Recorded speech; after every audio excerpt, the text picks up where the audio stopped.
আগামী জুমা যেটা সেটা পড়বে 2025 সাল। 2024 সালের আখিরি জুমা আজকে।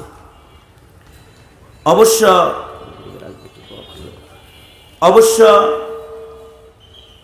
আরও সপ্তাহ মাসব্যাপী আগের থেকে 1 জানুয়ারি 2025 কিভাবে উদযাপন করবে এইটার প্রস্তুতি জাতীয়ভাবে শিক্ষাঙ্গনে বিভিন্ন জায়গায় হইতেছে। 31st নাইটের আয়োজন হইতেছে। স্কুল, কলেজ, ইউনিভার্সিটিতে নববর্ষ 2025 উদযাপনের অনুষ্ঠান হইতেছে, অনুষ্ঠানের আয়োজন হইতেছে। এই অনুষ্ঠানের মাধ্যমে রাস্তায় ছাত্ররা ব্যান্ড পার্টি করবে, যুবকরা গানের আয়োজন করবে, গানের আয়োজন করে রাস্তায় পিচ ঢালা রাস্তার ভেতরে স্বাগতম 2025 ইংরেজি নববর্ষ এটা লিখবে, ফুর্তি করবে, আনন্দ করবে, ফুল ছিটাবে, রঙারঙি করবে। মনে হয় যেন নতুন সালের আগমন হলো, এটা কোনো বড় আনন্দের কোনো কিছু। আসলে নতুন কোনো বছর আগমনটা এটা আনন্দের নয়, বরঞ্চ এটা দুশ্চিন্তার। তার মানে হলো 2024 সাল নামক একটা সাল চলে গেল, একটা বছর চলে গেল, সূর্য বছর। এই বছরের গোটা বছরের হিসাব নিকাশের পালা এখন। যে বছরের 365টা দিন, 365টা রাত আমাদের কীরকম কেটেছে, ইবাদতে কাটছে নাকি গুনায় কাটছে, মাহফিলে কাটছে নাকি গানের আড্ডায় কাটছে, নেকি বেশি হইছে না গুনাহ বেশি হইছে, লাভ লসের হিসাবের পালা। আর নতুন সাল যেটা আসতেছে ওই সালের ইবাদতের বাজেট তৈরি করার পালা। কিন্তু এই ইবাদতের বাজেটের আয়োজনও নাই, আর বিগত সাল কেমনে কাটাইছে এই পেরেশানিও নাই। এক আনন্দ আর ফুর্তি গুনাহের মাধ্যমে 1 জানুয়ারি নববর্ষ উদযাপনের প্রস্তুতি সর্বত্র এক জাঁকজমক পজিশনে চলে গেছে। এমনকি বাপেরা তাদের সন্তানদেরকে আতশবাজি আর জারবাতি ফুটানোর টাকা দিতেছে। ছাদের উপরে যে গোটা বাংলাদেশের আকাশকে রঙিন বানাইবা। 1 জানুয়ারি আগমন করেছে 12টা 1 বাজে। এই যে পাপের প্রস্তুতি চলছে, আসলে কোনো বছরের শেষ হওয়ার পরে পাপের প্রস্তুতি এটা চালাক মুমিনের লক্ষণ না, এগুলো বেকুব মুমিনের লক্ষণ। চতুর কারা? চতুর হইল তারা যারা বছরের শেষ ভাগে এবার হিসাব করবে যে আমি তো আল্লাহর কাছে যাব, আর জিন্দেগির কৃতকর্ম আমাল সম্পর্কে আমাকে আল্লাহ জিজ্ঞাসাবাদ করে আমাকে প্রতিদান দান করবেন। সামনে আমার বিচার দিবস আছে, ওই দিন আমি বছরের পুরস্কারটা কি পাব? 2024 কি আমার জান্নাতে যাওয়ার কারণ, নাকি 2024 কারোর দোজকে যাওয়ার কারণ? 2024-এ ইজতেমার মাঠে মানুষ পিটায় হত্যা করছে, 2024-এ যারা রাজপথে মানুষ মারছে, 2024-এ যারা দেশের অর্থ পাচার করেছে, জনতার উপরে যারা জুলুম করেছে, এই 2025-এর শেষ ভাগ হলো তাদের বোঝাপড়ার সময়। বোঝাপড়া হবে, আল্লাহ তাআলা তাদের হিসাব করবেন এই সালটা তাদের কেমনে গেল। চন্দ্র সূর্যের এই যে চক্কর, এর ভেতরে আল্লাহ তাআলা বান্দাকে হিসাব নিকাশ শিখাইছেন। চাঁদ ওঠে, সূর্য ওঠে, চাঁদ ডুবে যায়, সূর্য ডুবে যায়, চন্দ্র বছর পার হয়ে যায়, চন্দ্রিমার রাত পার হয়, আমাবস্যা আসে, আবার পূর্ণিমা আসে, নতুন চাঁদ আসে, নতুন হেলাল উদিত হয়। অথবা সূর্য বছর, যেটা সূর্য বছরটা একটু জলদি শেষ হয়, কারণ পৃথিবীতে এমন কিছু দেশ আছে যেখানে সূর্যই ওঠে, ডুবেই না, আবার এমন কিছু দেশ আছে সূর্য উঠেই না।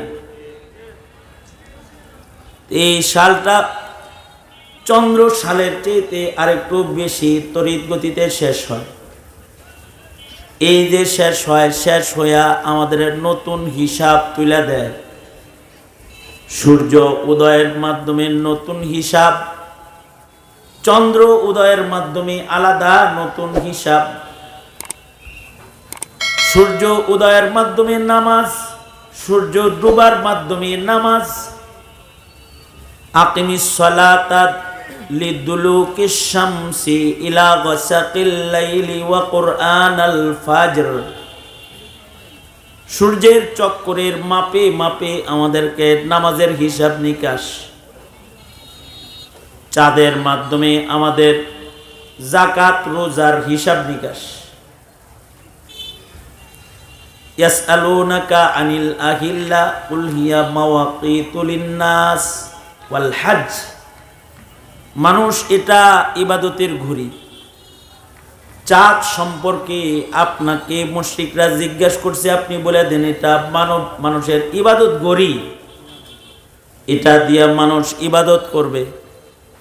বছর চলে যাবে, নতুন ইবাদতের প্রস্তুতি গ্রহণ করবে। দিন চলে যাবে, নতুন ইবাদত নিয়ে দিন শুরু হবে। দিন শেষ হয়ে যাবে, নতুন ইবাদত দিয়ে রাত শুরু হবে। মাওয়াকিতুল লিন্নাস, ওক্ত মতো মানুষ কোন ইবাদতটা কখন কিভাবে করবে, এর জন্য আল্লাহ চাঁদ সূর্যের চক্কর দিছে। এই চক্করে 365 দিনের বছর শেষ হয়েছে। তোমার আতশবাজির জন্য না, আর ঢোলে বাড়ি দেওয়ার জন্য না, নষ্টামি ভষ্টামি গুনাহের কাজ করার জন্য না। এটা দিছে আল্লাহ তোমাকে ইবাদত সাজাইবার জন্য। এটা বছর গেল, 365 দিন, 365 রাত। কেমন কাটলো তোমার 365 রাত? এটা হলো হিসাব। বিগত বছরের 365 দিনে আর রজনীতে যে নামাজগুলো আছে, কতগুলো নামাজ তুমি হিফাজত করেছ, কতগুলো নামাজ তুমি জমাতে পড়েছ, কতগুলো রাতের তাহাজ্জুদ তোমার দ্বারা হিফাজত হয়েছে। দিনের আলোয় রাতের আধারে কয় পৃষ্ঠা কোরআনে কারীমের তিলাওয়াত হয়েছে, এটা হলো হিসাব।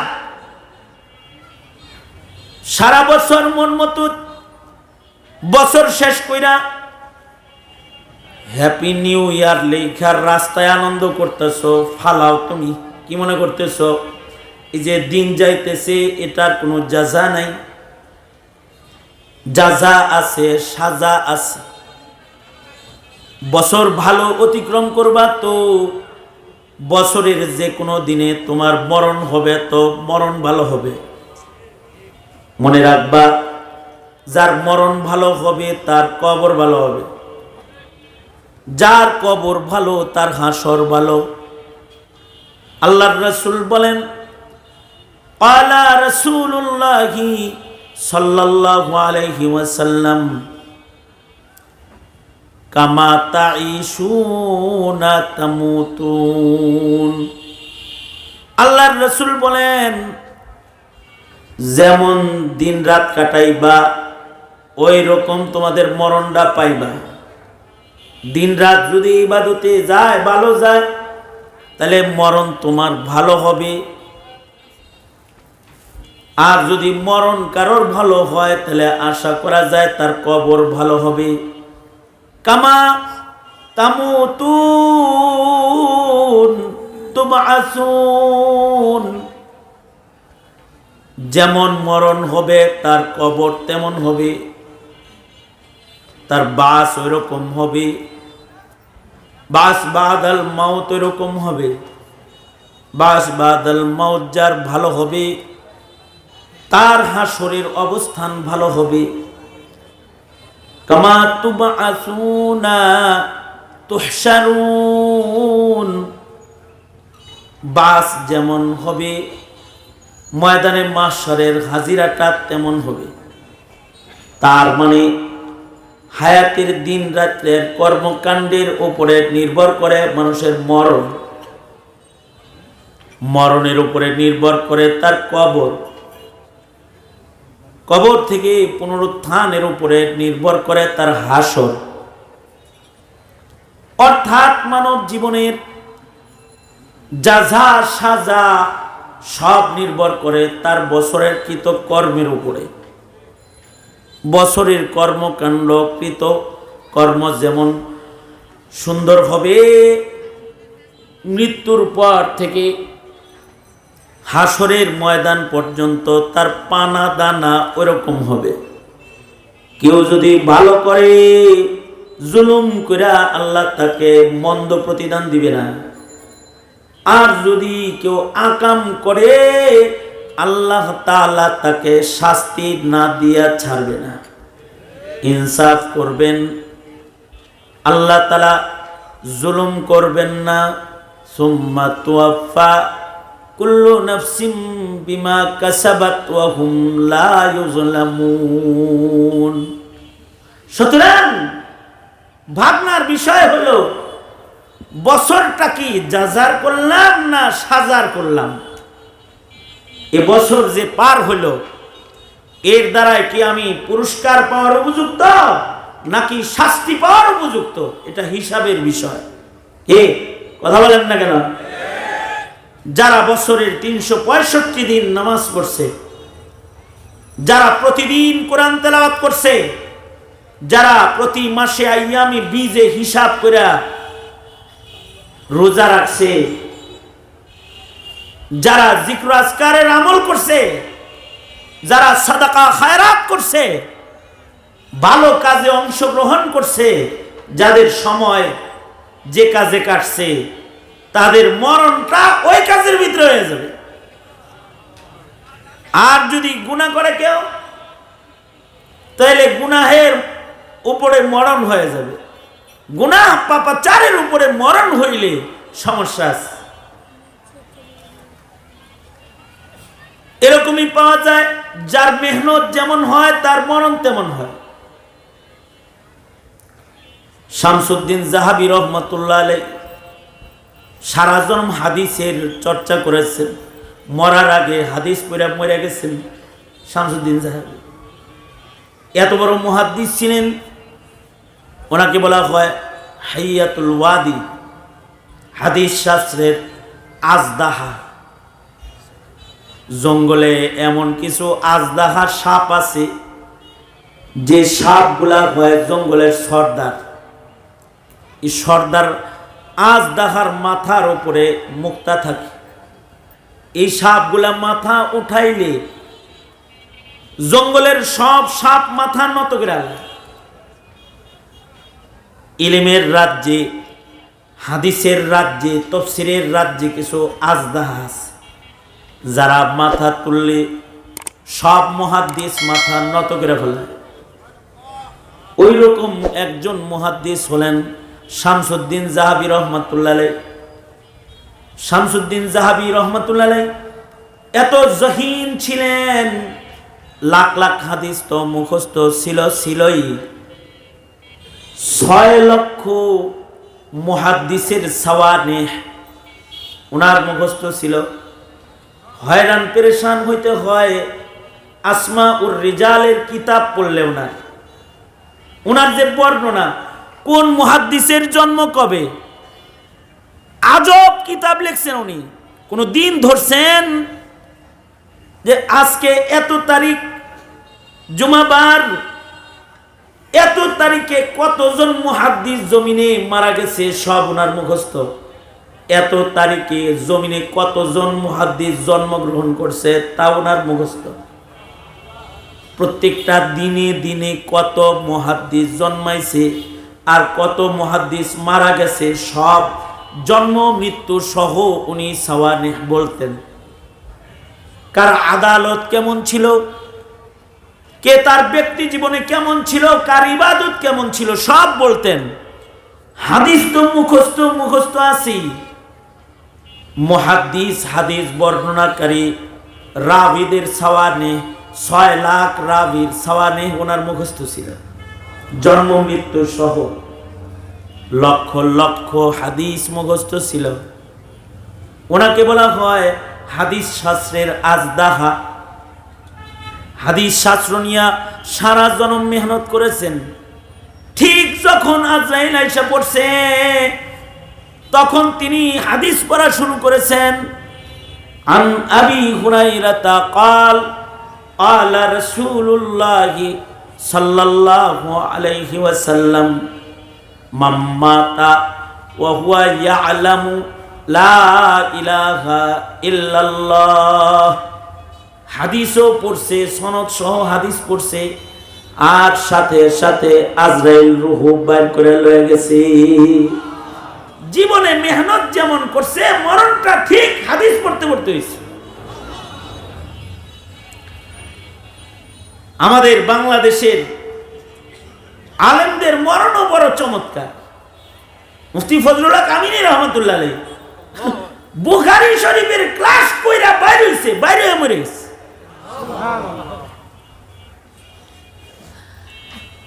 যে যেমন মেহনত করে আল্লাহ তাআলা তার মরণ ওইরকম দিয়ে দেয়। আমাদের হানাফি মাযহাবের ইমামে আবু ইউসুফ রহমাতুল্লাহ আলাইহি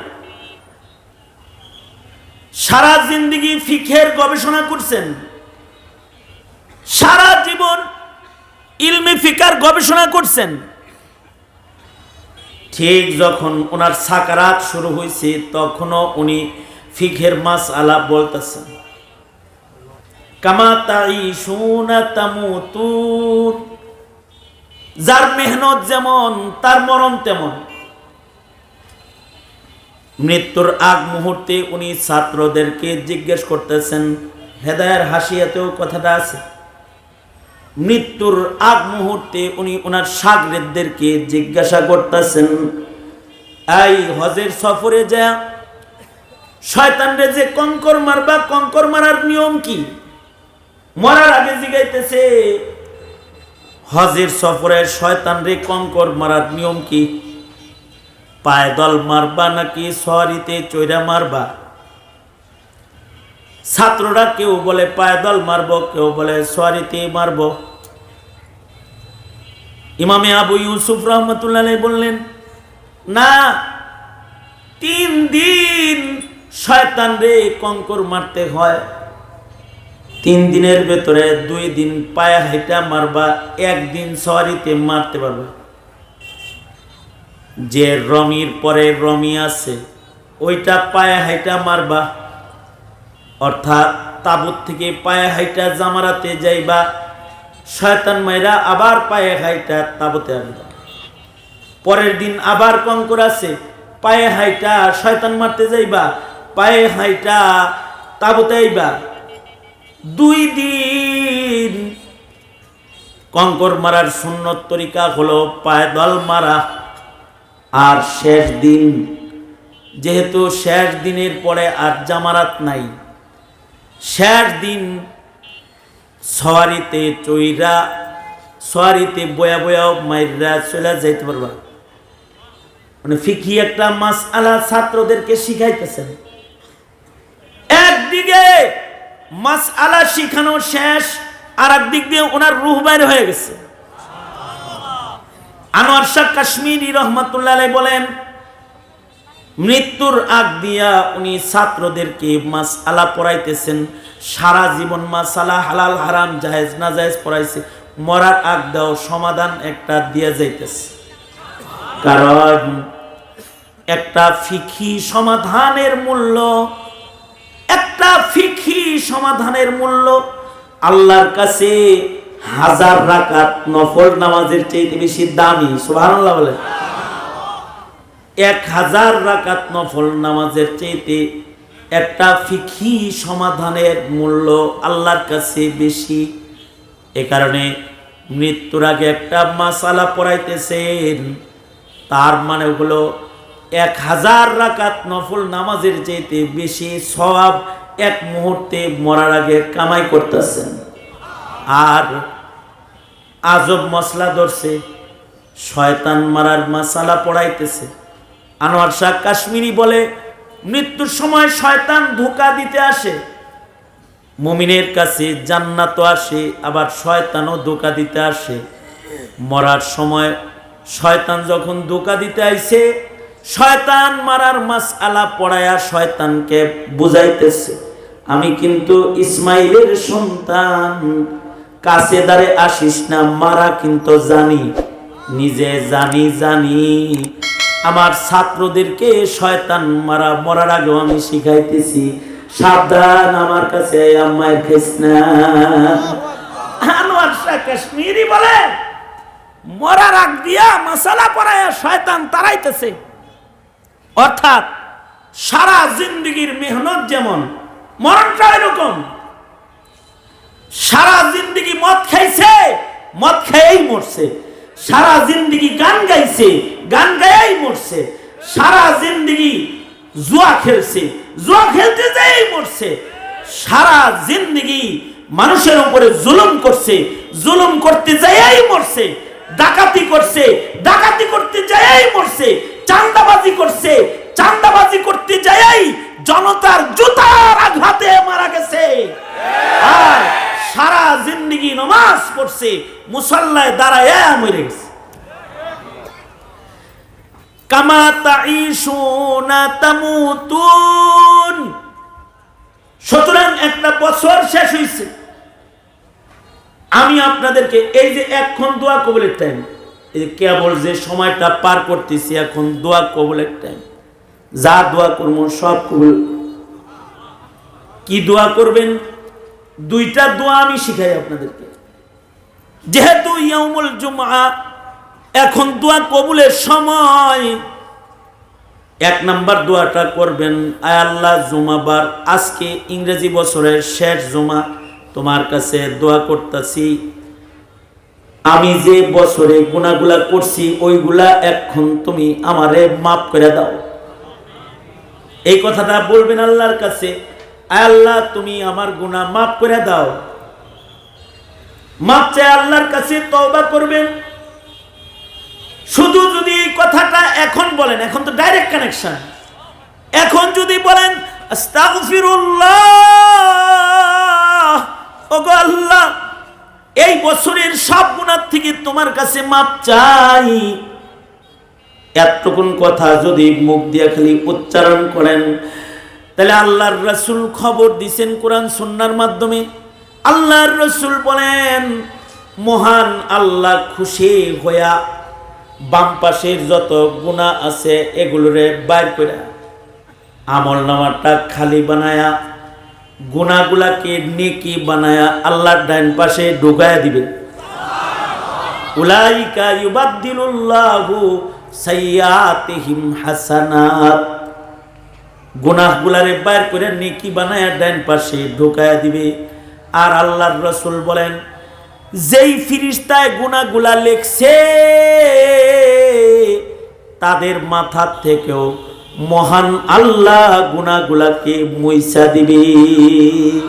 তারা হাসরে আর বলতে পারবে না, আল্লাহ ও এত তারিখে আকাম করছে, এত তারিখে গুনাহ করছে, এত তারিখে এটা করছে, এটা করছে, বলতে পারবে না। এটা একটা কাজ, তওবা করুন, বলুন আস্তাগফিরুল্লাহ, একটা কাজ। দ্বিতীয় নাম্বার আর একটা কাজ হলো নিয়ত করা। নিয়ত করলে কি লাভ হবে? আল্লাহ, নতুন বছর 2025 আগমন করতেছে, আল্লাহ আমি নিয়ত করতেছি আগামী বছর একটা নামাজ জামাত ছাড়া পড়বো না, তাকবীরউল্লাহ নষ্ট করবো না, একটা রাত তাহাজ্জুদ ছাড়া কাটাবো না, একদিন রাতের আওয়াবিন মিস দিব না। নিয়ত করবেন, একদিন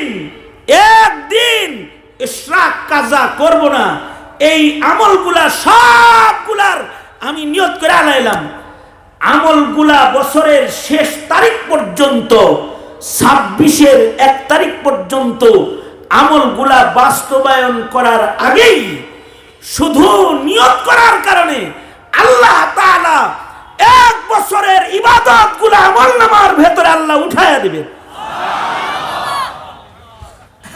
আর যদি এই 1 বছরের নিয়ত কেউ বাস্তবায়ন করে, মান জাআ বিল হাসানাতি ফালাহু আশরু আমসালিহ, যদি এই নেক কাজগুলা কেউ বাস্তবায়ন কইরা ফেলে তাহলে মহান আল্লাহ তাকে আরো 9 গুণ বাড়ায়া কমপক্ষে 10 গুণ সওয়াব দান করবে। সুবহানাল্লাহ বলেন। তাহলে আমাদের তওবা হবে পেছনের বছরের গুনাহ থেকে তওবা, আর ওয়াদা হবে আগামী 2025 হবে ইবাদতের। সুতরাং আমার আজকের আলোচনা যে যুবকগুলা শুনলা, তোমাদের 31st নাইট যেন জায়নামাজের উপরে কাটে, জায়নামাজের উপরে বসা অবস্থায় যেন কাটে। ইনশাআল্লাহ বলো, ইনশাআল্লাহ বলো। কোন অবস্থাতেই যেন গুনার ছোঁয়া বছরের শুরু শেষে এমন গুরুত্ব মুহূর্তে তোমাদের ভেতরে না আসে। স্মরণ রাখতে পারবা তো ইনশাআল্লাহ? কারা কারা এবার বলেন আমার সাথে, আস্তাগফিরুল্লাহ রাব্বি মিন কুল্লি যামব। আল্লাহ, বছরের শেষ জুমাবারে সারা বছরের গুনাহ থেকে তোমার কাছে মাপ চাই। চিল্লায় বলেন মাপ চাই, আরো জোরে বলেন মাপ চাই, জোরে বলেন আস্তাগফিরুল্লাহ। মাপ চাই, মাপ চাই, আল্লাহ মাপ চাই, মাপ করে দাও। আর একটা হলো, আল্লাহ ওয়াদা করিতেছি 2026 পর্যন্ত পুরা বছর জামাতের নামাজ পড়ব, তাকবীরুল্লাহর হিফাজত করব, ইশরাক আওয়াবিন নওয়াফিল যত বন্দেগী আছে হিফাজত করব। চিল্লায় বলেন ইনশাআল্লাহ। আল্লাহ তুমি আমাদেরকে কবুল মঞ্জুর করো, সারা বছর ইবাদত করার তৌফিক দান করো। জোরে বলেন আমিন। নিয়ত করলাম ইবাদতের, মনে থাকবে তো ইনশাআল্লাহ? জোরে বলেন মনে থাকবে তো ইনশাআল্লাহ? সরকার বাজেট করবে চুরির, আর আপনি আগামী বছরের বাজেট করবেন হালাল কামাইয়ের। ঠিক আস্তে করে বললেন কেন? জোরে আওয়াজ করে বলেন। আগামী 25 সালের বাজেট হবে চুরি চামারি, আপনি বাজেট করবেন ইবাদতের। ইনশাআল্লাহ বলে আল্লাহ কবুল মঞ্জুর করেন। এইটা হলো একটি বছরের শেষ আর আরেকটি বছরের শুরুর আমাদের গুরুত্বপূর্ণ কাজ। একদিকে হবে তওবা, আরেকদিকে হবে নেক নিয়ত। সুতরাং কোবাইলে মাগরিব দোয়া কবুল হয়, সবাই দোয়া করি আমাদের আল্লাহ মাফ করে দিক। আলহামদুলিল্লাহ রাব্বিল আলামিন, ওয়াসসালাতু ওয়াসসালামু আলা সাইয়্যিদিল আম্বিয়া ওয়াল মুরসালিন মুহাম্মাদিন ওয়া আলা আলিহি ওয়া আসহাবিহি আজমাইন। 2024-এর শেষ জুমাবার আল্লাহ কোবাইল আল মাগরিব দোয়া কবুল তোমার নবী বলছে। আল্লাহ মজমায় বসে আলেমদের সাথে হাত পেতেছি, আল্লাহ তুমি মাফ করে দাও। আল্লাহ আয় রব্বুল আলামিন, এ বছরে যত অপরাধ করেছি ক্ষমা করে দাও, এ বছরে যত ইবাদত করেছি কবুল করে নাও, ইবাদতের ভেতরে যত ভুল ত্রুটি করছি মাফ করে দাও। আগামীর 26 ইবাদতের বছর বানায় দাও, বিজয়ের বছর বানায় দাও। 2025 সাল আমাদের বিজয়ের সাল বানায় দাও আল্লাহ। 24 সাল যেমন আমাদেরকে জুলুম থেকে মুক্তি দান করেছ, ইয়া আল্লাহ 25 সাল ইসলামী হুকুমত কায়েমের সাল বানায় দাও আল্লাহ। রব্বুল আলামিন আমাদের